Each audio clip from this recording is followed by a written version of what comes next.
कसरी यापन गर्दैछ, कसरी बिताउँदैछ, त्यो चाहिँ सबैभन्दा क्वेसन गरिएको है। फर इक्जाम्पल हाम्रो भाइ पाहुना आउनुभएको छ, मजा लाग्यो सुन्दाखेरि।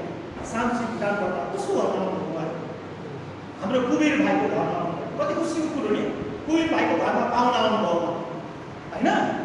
तर अब उहाँले पाहुना आउनुभयो, उहाँले कस्तो उदाहरण छोडेर जानु हुँदैछ, भोलि जाँदाखेरि आज जानु, त्यो चाहिँ म्याटर गर्छ।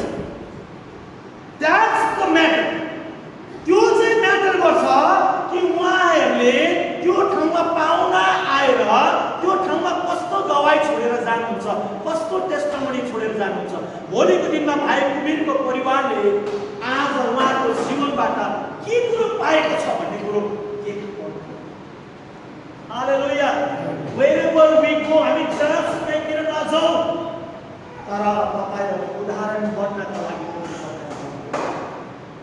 यो चाहिँ तपाईले अनि बडो मजाको कुरो छ। अब हामीहरूले सम्म सकिहाल्यो मैले यहाँ भन्छ सैतान always want to be, यहाँ भन्छ stumble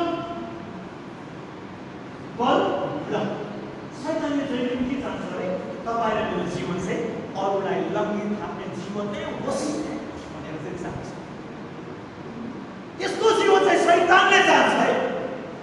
सैतानले चाहिँ सैतानको चाहिँ जहिले पनि एउटै प्रयास हुन्छ, एउटै कोसिस हुन्छ, त्यसले चाहिँ तपाईलाई भएकोदेखि कसरी टाढो, कसरी यसलाई गिराउँ, कसरी यसलाई लडाउँ, कसरी यसलाई लाजमा पारौँ, कसरी यसलाई शर्ममा पारौँ, कसरी यसलाई चाहिँ म भत्ताभुङ्गा पारौँ, कसरी यसलाई म नाश गरौँ भन्ने चाहिँ सैतानको योजना हुन्छ। सैतानले नै हामी राम्रो भएको बेलामा लाँदैन। It cannot make an accident if we are good। हामी राम्रो भएको बेलामा नि हाम्रो एक्सिडेन्ट पनि गराउँदैन सैतानले।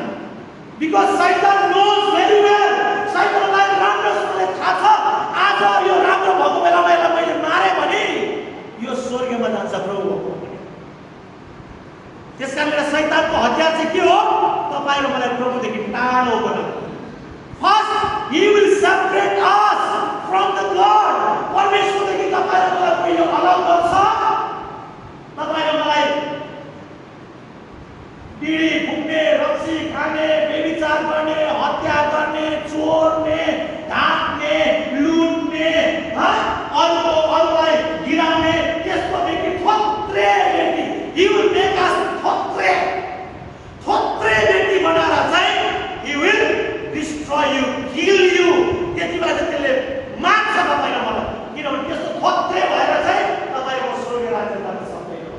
त्यही भएर सैतानको जित। सो सैतानलाई मौका नदिनुहोस्, थोत्रे बनाउने मौका नदिनुहोस्। God has chosen you and made you precious। परमेश्वरको दृष्टिमा तपाईँ र मलाई परमेश्वरले अनमोल बनाउनु भएको छ। यसकारणले गर्दा हाम्रो जीवनलाई थोत्रे बनाउनु नदिनुहोस्। सैतानलाई काट्नुहोस्, सैतानलाई छेउमा पर्न नदिनुहोस्। त्यो थोत्रे बनाउने सैतानलाई तपाईले मौका दिनु भने तपाईको जीवन राम्रो भयो भने सैतानले पनि प्रहार गर्नु डराउँछ। किनकि त्यसलाई प्रहार गर्यो भने त स्वर्ग जान्छ नि। हालेलुया। हामी स्वर्ग जानु चाहिँ सैतानको हार हुनु हो। हामी स्वर्ग जानु चाहिँ सैतानको हार हुनु। तर प्रभुमा भएर पनि नरककुण्ड गयौँ भन्छ नि, सैतानले त्यो दिन देखाउँछ तपाईँ र मलाई खेला। कस्तो खेला देखाउँछ?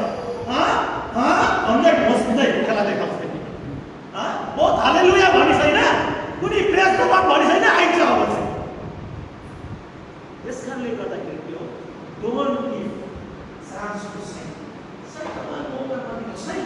अहिले मजको कुरो के छ भने यहाँ मैले लेखेको छ। अहिले रोमी 14:13 एउटा सकिन्छ। यसकारण हामी एक अर्कालाई दोष नलगाऊ। यसकारण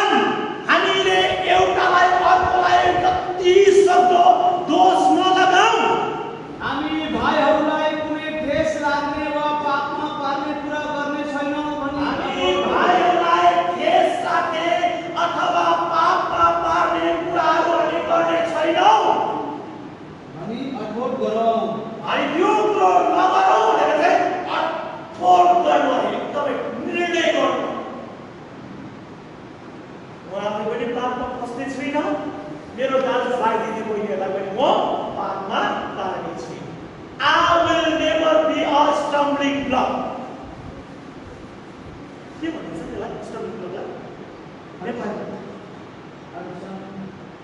नेपालीमा के लेखेको छ? ठेस लाग्ने, बाधा पुर्याउने। म चाहिँ मेरो जीवनलाई अरूलाई ठेस लाउने, अरूलाई बाधा पुर्याउने बनाउने छुइन।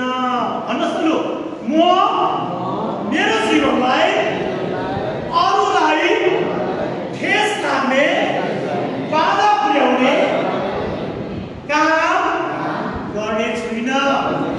हालेलुया।